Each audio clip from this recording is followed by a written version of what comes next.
Tenho algumas coisas para falar no final do culto, mas essa semana eu recebi da parte do Senhor 2 textos bíblicos que fizeram ficar meditando muito sobre duas coisas bem distintas. E eu estava convicto que eu ia pregar um, e na hora que eu comecei a meditar lá na minha casa hoje à tarde, eu cheguei à conclusão de que eu vou pregar outro. Mas eu vou citar no final da minha mensagem aqui o outro texto bíblico. Eu gostaria que você abrisse a sua Bíblia em 2 Coríntios, capítulo 4.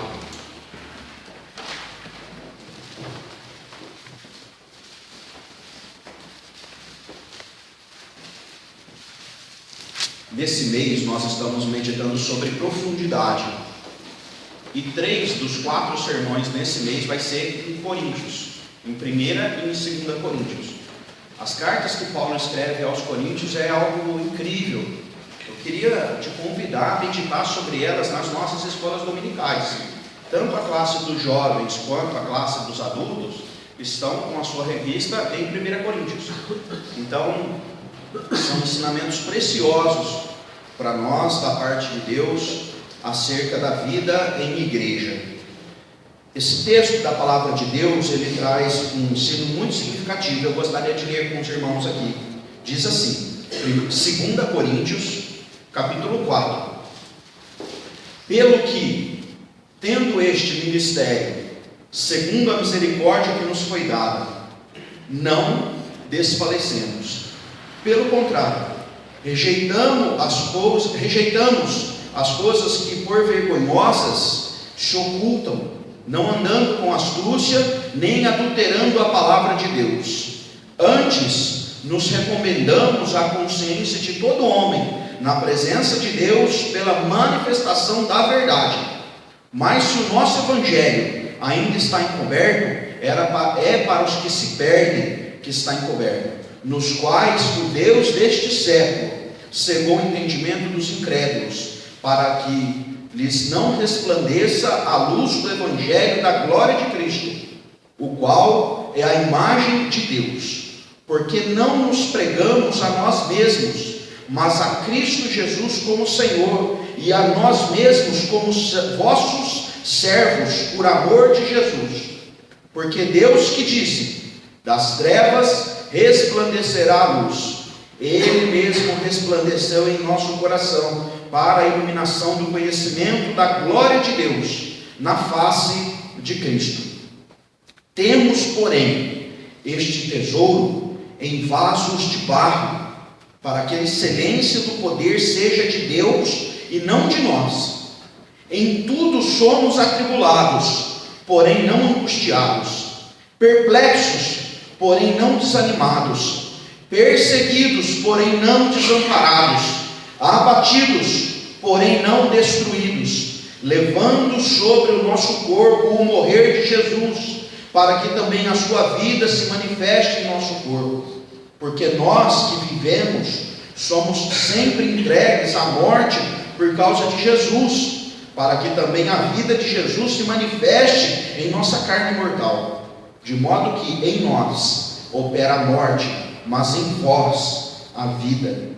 Tendo, porém, o mesmo espírito da fé, como está escrito, eu creio, por isso é que falei, também nós cremos, por isso também falamos, sabendo que aquele que ressuscitou o Senhor Jesus também nos ressuscitará com Jesus e nos apresentará conosco, porque todas as coisas existem por amor de vós, para que a graça, multiplicando-se, torne abundantes as ações de graças por meio de muitos, para a glória de Deus. Por isso, não desanimamos, pelo contrário, mesmo que o nosso homem exterior se corrompa, contudo, o nosso homem interior se renova de dia em dia, porque a nossa leve e momentânea tribulação produz para nós eterno peso de glória, acima de toda comparação, não atentando nós nas coisas que se veem, mas nas que se não veem, porque as que se veem são temporais, e as que se não veem são eternas. Vamos orar, meus irmãos. irmãos. Senhor, te peço que o Senhor fale ao nosso coração através desta palavra. Fortalece-nos, anima-nos, recorda-nos, ó Pai. Em nome de Cristo que nós oramos. Amém. Os irmãos, o ministério pastoral é um ministério muito duro. Um ministério muito duro porque nós somos fragilizados dia a dia. E Paulo escreve aos Coríntios, dizendo a eles das lutas que é cumprir o ministério de Cristo. É uma luta, não é fácil. Algumas vezes os irmãos vêm aqui, saem animados, outras vezes saem chateados, né? Algumas vezes eu preciso dar uma palavra dura e alguns ficam tristes. Algumas vezes eu preciso corrigir alguma situação e isso causa desconforto. É assim. Quero pedir perdão aos irmãos se em algum momento eu excedi em alguma coisa. Mas ao mesmo tempo eu quero lembrar aquilo que Paulo fala aqui. Nós somos responsáveis em dizer ao povo a verdade de Deus. Né? Meus irmãos, eu quero falar aqui nesta noite sobre esse dualismo, essas duas coisas que parecem ficar em dissintonia: a profundidade e ao mesmo tempo a fragilidade. Se por um lado nós pensamos e nós desejamos algo mais profundo e mais significativo com Deus, por outro lado, a vida humana é muito frágil. Muito frágil. Paulo trabalha aqui no capítulo 4 essas diferenças entre a profundidade e a fragilidade. Me vem à mente, quando eu penso nesse texto aqui, uma árvore centenária, uma árvore que tem as suas raízes lá no fundo, que não é qualquer vento que derruba, mas quando vem a seca, esta árvore sofre. Quando chega o outono, ela perde as folhas, ela sofre por conta dessa situação que nós vivemos hoje, de tanta poluição, de desmatamento e tal. Nós somos como uma árvore. Ao longo dos anos nós vamos aprofundando a nossa vida com Deus, mas existem momentos de seca, existem invernos tenebrosos. Então a nossa vida, ela tem essas características de, ao mesmo tempo, nós desejarmos a profundidade, um relacionamento mais íntimo, mais profundo, mais significativo com Deus, mas nós jamais deixaremos de ser frágeis. Como que nós conseguimos equilibrar as coisas então? Se por mais que você deseje profundidade e intimidade com o Senhor, você continuará frágil a vida toda. Meus irmãos, Paulo usa uma figura aqui que eu tomei sobre a minha vida, sobre o meu ministério, e eu espero refletir sobre isso a minha vida toda. Nós somos vasos de barro. Vasos de barro. Meus irmãos, outras vezes, por conta das adversidades e das lutas e das frustrações, nós somos quebrados, nós somos triturados, nós somos amassados. Quantos de nós aqui tem histórias para contar das suas lutas, das suas dores, dos momentos de fragilidade que você já viveu ou esteja vivendo? Quero te dizer que a sua luta pode ser dura, mas você não é o único que está no meio da luta. As nossas dificuldades às vezes parece que chegam num limite que a gente não suporta mais, mas eu quero te dizer, meu irmão, esse mundo que nós vivemos aqui, nós vamos passar por tribulação. Nós somos frágeis, muito frágeis, muito frágeis. Agora o que Paulo fala aqui é que esse tesouro é colocado num vaso de barro. Por quê? Porque esses vasos de barro glorificam a Deus. Até no meio do sofrimento e da dor, nós podemos testemunhar do grande amor de Deus e reverter isso para a glória do Senhor. Eu quero te desafiar, meu irmão. Se você tem desejado mais profundidade com o Senhor, saiba que as tempestades vão vir, as lutas vão tentar te abater, e muitas vezes nós somos quebrados e fragilizados por conta dos problemas, porque Deus nos fez vasos de barro. Deus criou o ser humano a partir do pó da terra. Deus não usou o diamante, né? Que é o metal mais duro que tem. Deus usou o barro para nos moldar. Mas, meus irmãos, Deus não soprou o fôlego de vida dele num diamante. Deus soprou o fôlego de vida dele num boneco de barro feito pelas suas mãos. Ao mesmo tempo que nós somos fragilizados por conta da vida, nós temos a parte de Deus em nós. A glória do Senhor se manifestou na vida do ser humano. E isso que nos faz resistir no meio das adversidades. O que acontece?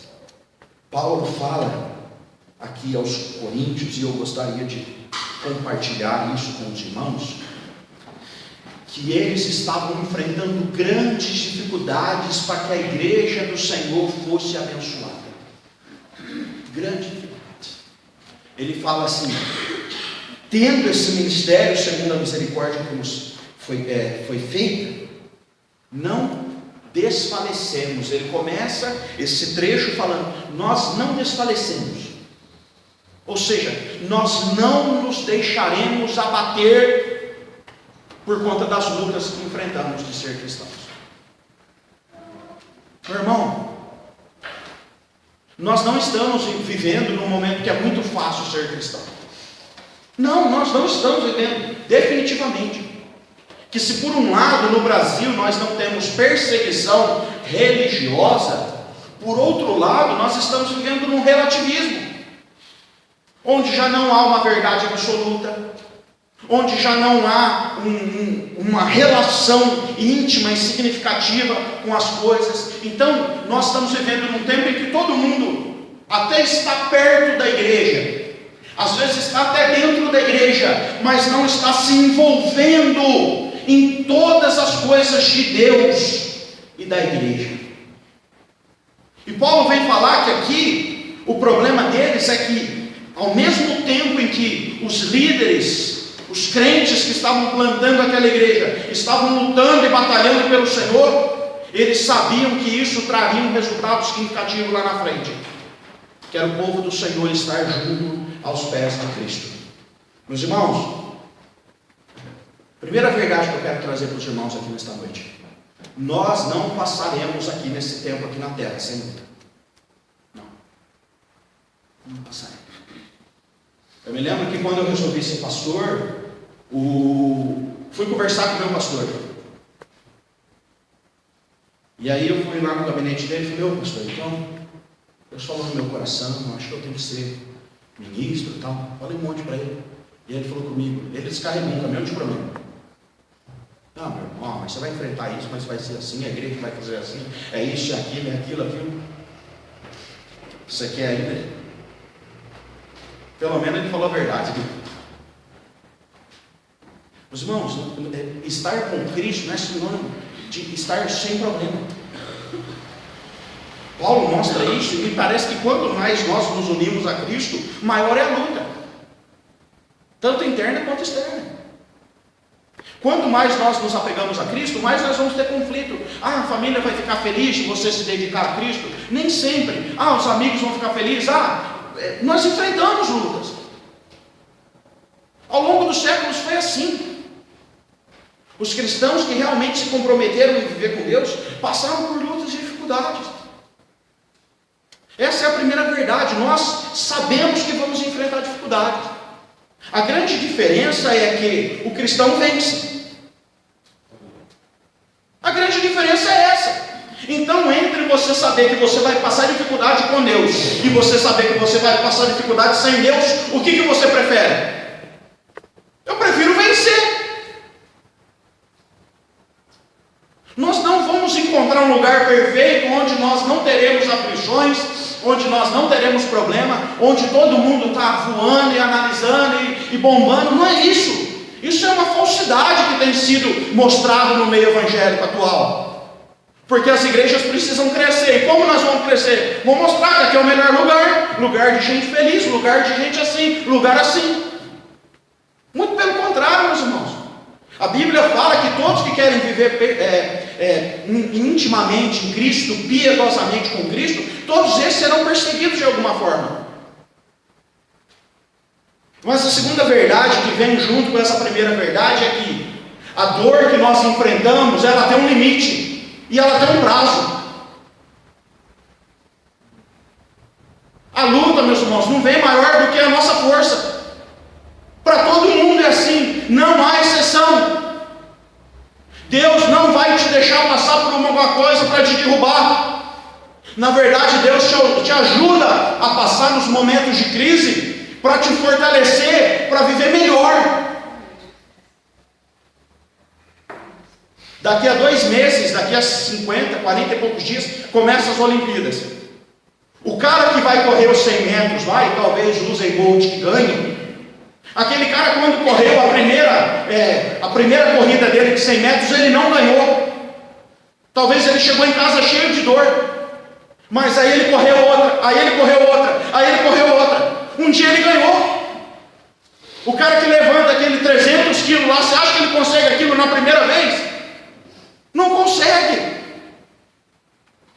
O nadador que vai lá em 50 metros e ganha aquela loucura, a maratona de 50 quilômetros, provavelmente aqueles que competirão a maratona de 50 quilômetros, as primeiras eles desistiram.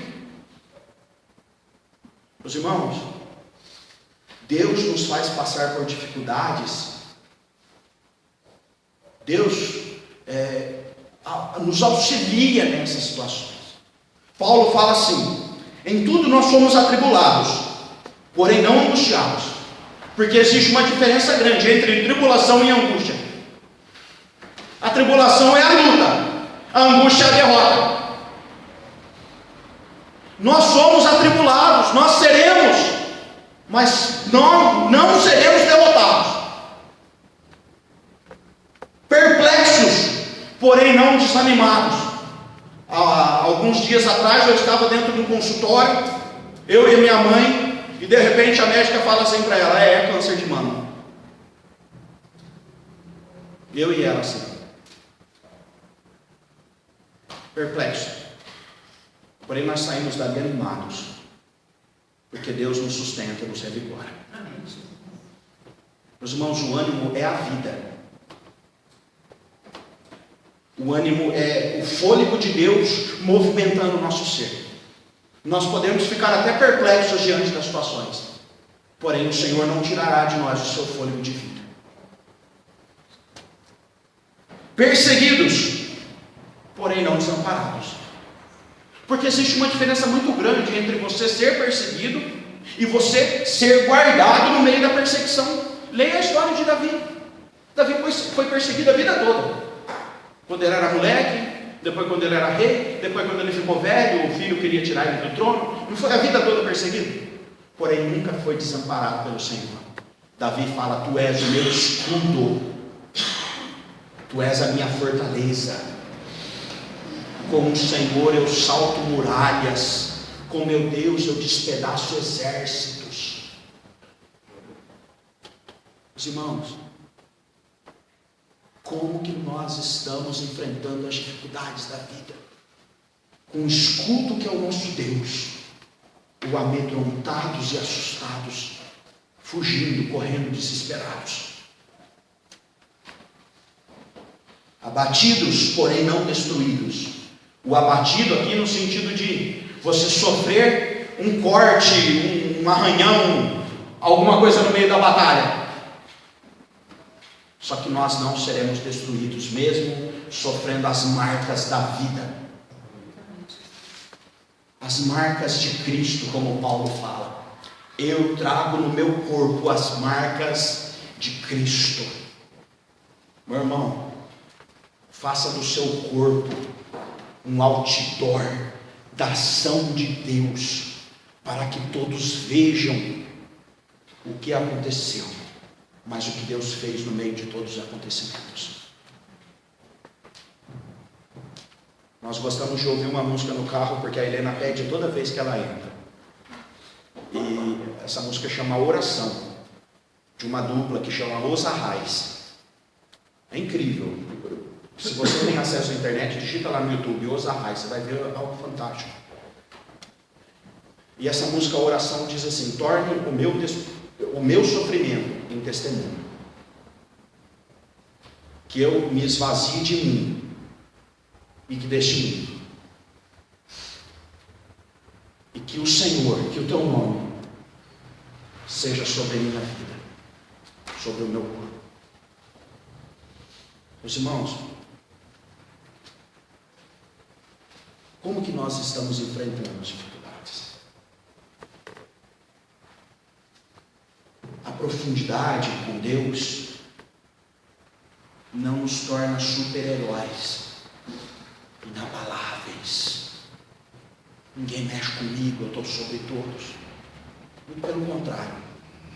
Quanto mais estamos com Deus, mais percebemos o quanto somos frágeis e precisamos da misericórdia do Senhor. Paulo fala que quando eu sou fraco, é que eu sou forte.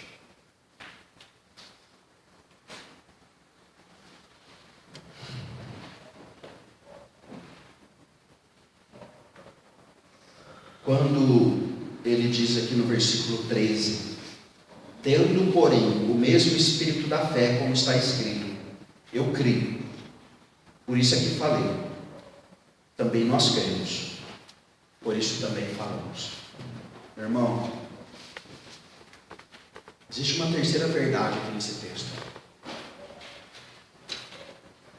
Qual é a reação que você tem a partir das lutas e das dificuldades? Deus usa momentos de sofrimento e de dor para que a gente mude o nosso modo de pensar e o nosso modo de falar.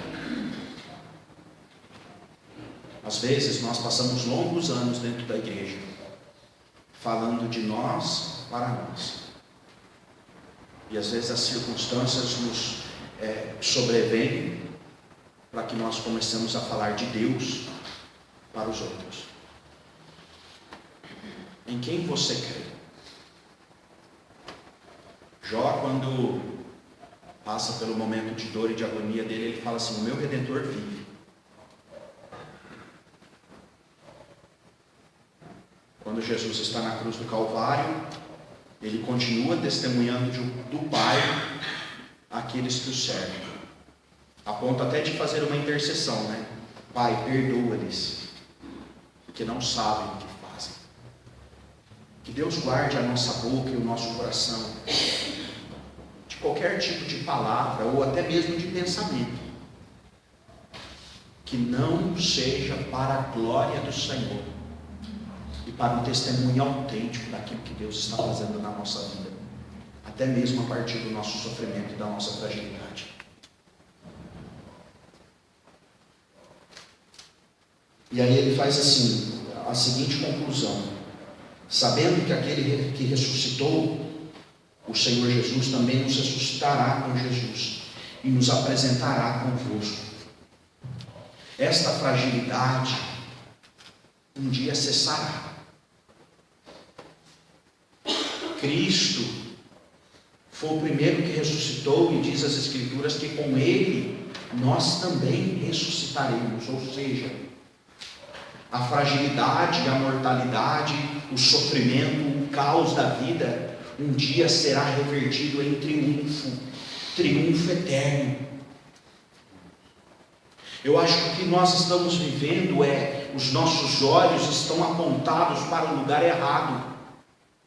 Se nós olhamos aqui para o presente e vemos toda a dor que nos cerca, nós lamentaremos, nós nos angustiaremos. Se você liga lá no Natena, lá no Cidade Alerta, e você fica vendo, morreu um, mataram o outro, olha o pedófilo, olha aquela ação, matou o pai, matou o filho. Se você vê isso e você é consumido por isso, os seus olhos e a sua boca serão pessimistas.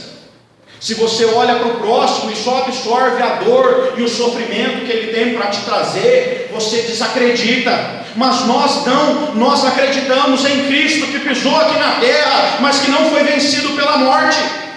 Nós acreditamos em Cristo que sofreu no corpo, sofreu por dentro e por fora todas as agonias, mas que venceu. Os nossos olhos precisam estar firmados em Cristo,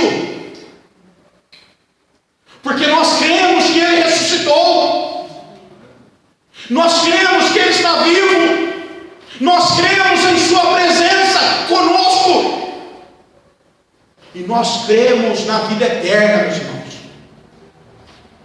O bem mais precioso que você recebeu aqui na terra, você não vai viver aqui. Você ganhou um passaporte para o céu, está guardado, bem guardado. Cristo já comprou a minha vida e a sua vida.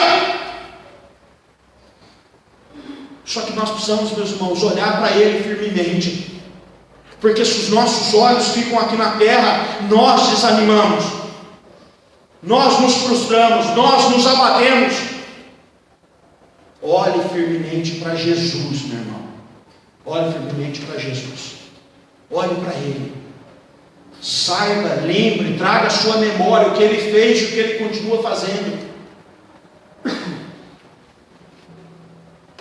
E aí ele fala assim: porque todas essas coisas existem por amor de vós, para que a graça multiplicando-se torne abundantes as ações de graças por meio de muitos, para a glória de Deus.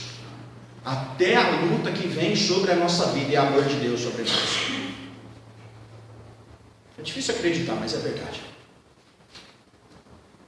É difícil no momento de dor você absorver isso com simplicidade. Mas, meu irmão, a palavra do Senhor diz que todas as coisas cooperam para o bem daqueles que amam a Deus, daqueles que são chamados segundo o seu propósito.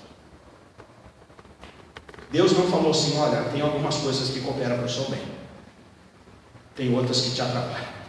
Não. A palavra de Deus diz que todas as coisas. Você aceita isso na sua vida, meu irmão? Todas as coisas, todas, são nos dadas pelo amor que Ele tem sobre a nossa vida. Todas as coisas. E aí esse texto conclui com um desafio de fé, que é o desafio de fé que eu trago para você aqui nesta noite. Por isso, versículo 16: não desanimamos, pelo contrário, mesmo que o nosso homem exterior se corrompa, contudo o homem interior se renova de dia em dia, porque a nossa leve e momentânea tribulação produz para nós eterno peso de glória, acima de toda comparação, não atentando nós nas coisas que se veem, mas nas que se não veem, porque as que se veem são temporais, e as que se não veem são eternas. Meu irmão, eu quero deixar essa palavra para os irmãos aqui, cada um desses detalhes, desse desafio de fé para nós. Primeiro, não desanimamos. Não desanimamos. Meu irmão, levanta a sua cabeça, meu irmão. Levanta a sua cabeça e olha para Cristo. Porque eu e você temos motivo para ficar aqui lamentando, mas nós não desanimamos pelo poder do Senhor na nossa vida. Olha para frente, meu irmão. Olha para frente, porque nós estamos cercados por frustrações, por desânimo, por abatimento, por tristeza. Nós estamos vivendo uma dor contínua. Mas a palavra de Deus diz aqui, eu quero trazer essa palavra para você aqui: não desanimamos. Meu irmão, se você está cercado por desânimo, peça ao Senhor: Senhor, me anima. Me anima. Se essa é a sua oração aqui nesse momento, peça ao Senhor: Senhor, eu quero viver isso. Me anima, Senhor. Me anima. Segundo, pelo contrário, mesmo que o nosso homem exterior se corrompa, contudo, o homem interior se renova de dia em dia. Meu irmão, nós sabemos que a palavra de Deus fala que as misericórdias do Senhor se renovam sobre a nossa vida a cada dia. Nós sabemos disso, mas muitas vezes os dias vão se passando e nós não vamos dialogando, conversando com Deus: Senhor, me tira disso, Senhor, muda a minha vida, Senhor, muda as coisas que estão me cercando. Por isso, o segundo desafio aqui para você, meu irmão: comece a orar para o Senhor: Senhor, mesmo que tudo ao meu redor esteja ruim, renova o meu interior. Dia a dia. Qualquer tipo de tratamento que se faz, tratamento contra o alcoolismo, tratamento contra as drogas, ou tratamento psicológico, você precisa trabalhar todo dia.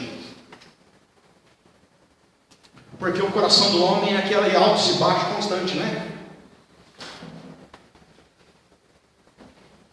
Todo dia, se você estiver passando aqui por uma tribulação, todo dia de manhã, meu irmão, ora a oração lá da promessa de Cristo, a oração da promessa de Deus, que Ele fala que as misericórdias dele se renovarão a cada dia.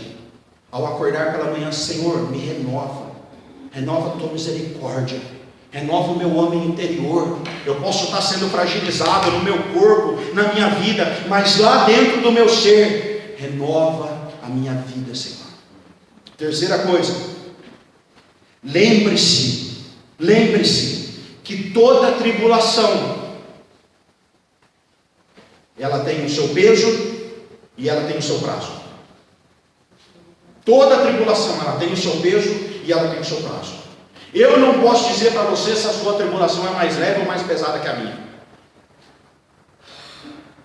Mas a palavra de Deus, onde Jesus fala assim: venham sobre mim e tragam sobre mim os seus fardos.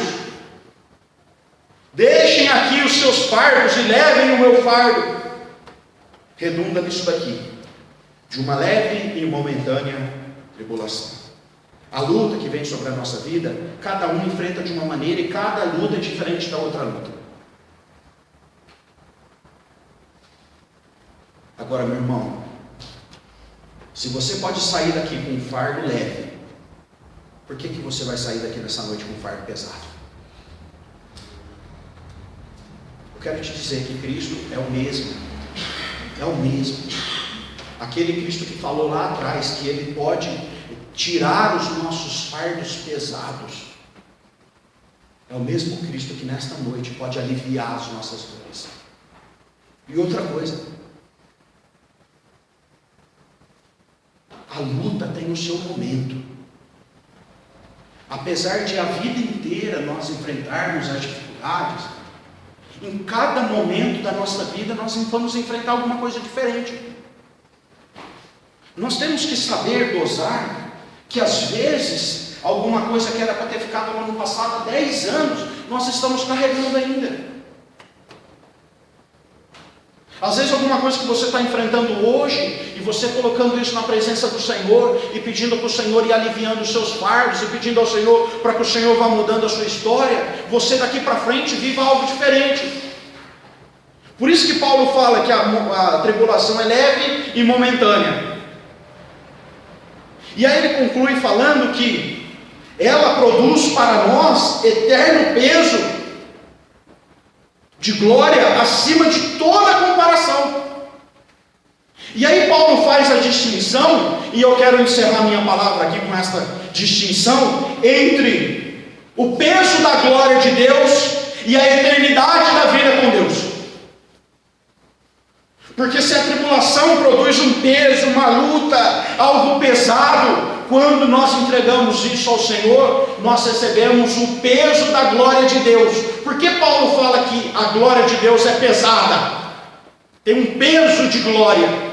Porque lá no antigo Israel, quando criaram o tabernáculo no deserto, e oraram e consagraram aquele lugar, diz a palavra de Deus que desceu ali uma nuvem pesada, a Shekinah de Deus, e aquele lugar foi inundado pela presença do Senhor de tal modo que as pessoas ficaram admiradas, quase que não conseguiam contemplar aquilo com seus olhos, tamanha a presença do Senhor naquele lugar. Meu irmão, quem sabe nós não precisamos trocar as coisas, deixar o peso das tribulações e trazer sobre a nossa vida a presença do Senhor. E Paulo fala assim: nós precisamos olhar, nos atentar em o que nós vemos. As que se veem são temporais, as que se não veem são eternas. Meu irmão, essas lutas aqui do presente um dia acabarão. Um dia acabarão. Diz a palavra de Deus que lá na glória é um lugar onde não existe dor, onde não existe luto, onde não existe ranger de dentes, onde os velhos passeiam nas praças, as crianças brincam. É um lugar onde a presença do Senhor está constantemente. E é o lugar que Cristo tem preparado para nós. Alguém ensinou para Helena que Cristo está no céu fazendo uma casinha para nós.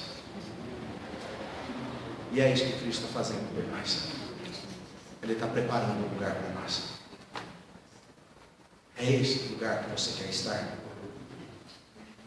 Comece a enxergar as coisas que nós não vemos. Pela fé, nós contemplaremos as coisas do Senhor. Pela fé, nós continuaremos prosseguindo, sabendo que somos vasos de barro. Eu e você, vasos de barro, frágeis, muito frágeis, mas ao mesmo tempo, cuidados pelo Senhor. Só uma ilustração para encerrar. Há alguns anos atrás, um grupo de pesquisadores descobriu em Qumran os rodos do Mar Morto. Uma comunidade de essênios que vivia no Mar Morto, lá no século IV, V, queria preservar a palavra de Deus. E o que fizeram? Eram enrolos em pergaminhos. Eles guardaram esses pergaminhos dentro de vasos. Dentro de vasos. Guardaram esses vasos dentro de uma caverna. E quase 15 séculos depois, a maior parte daqueles pergaminhos estavam ali intactos. Meu irmão, o vaso é frágil, mas o esconderijo que nós temos é forte. É frágil. Esconda-se diante da presença do Senhor, que Ele preservará a sua vida, a sua fé, os seus sonhos, tudo nas mãos de Deus. Tudo. É frágil, mas o esconderijo que nós temos é forte. Os rodos do Mar Morto, descobertos há menos de 100 anos atrás, foram uma das maiores comprovações dos cientistas para mostrar que a Bíblia que nós temos hoje é fiel à Bíblia do passado. Irmão, a sua história pode abençoar a vida de outras pessoas. O seu testemunho, as suas marcas, as suas lutas, mas as suas vitórias podem testemunhar a grandeza desse Deus para esses e para aqueles que virão depois. Amém? Quero orar para a sua vida. Feche os seus olhos.